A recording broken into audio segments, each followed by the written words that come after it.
Tak, xormiylar. İkinci qavatimizni o'sha xonalarga ajratib bo'lib qo'yishibdi usta akalarimiz. Молодцы. Qattiq ishlashibdi. Kecha ozgina mazza qochdi. O'shandan yo bismillah kelolmadim obyektga. Bugun ham mazza juda zo'r emas. Bugun maksimum darajada keldik. Alhamdulillah.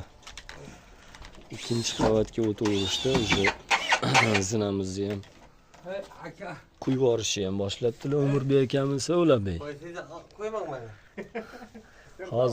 Hozir Umurbek aka videoga olaylik, sizlarni qilishingizni, ishlaringizni.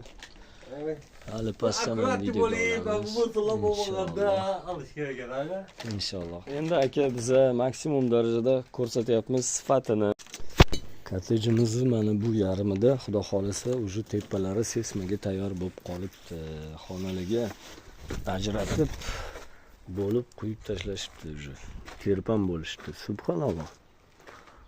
Ustalar, usta akalarimiz qattiq ishlashibdi. Молодцы.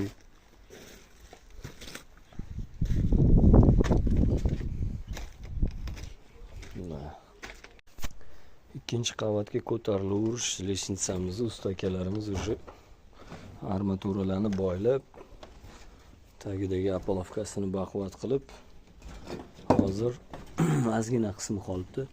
Mana shunaqa leshnicani qirralarini chiqaradigan yog'ochlarini qilib qo'yish qolibdi jarayoni. В целом atak ishlariga gap yo'q. Gap yo'q. Ishlarga gap yo'q.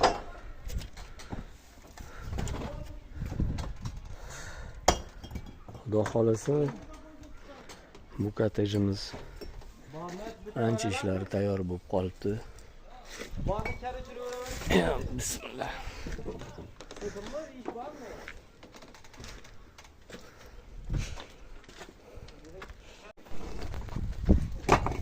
Ancha ishlarni qoyillatib yuboribsiz-ku. Asadbek aka. Da. Ishlarga gap yo'q. Shu bu yoqda xonalar tayyor. Oynani tepasi quyilsa, bu yoq tomonimizda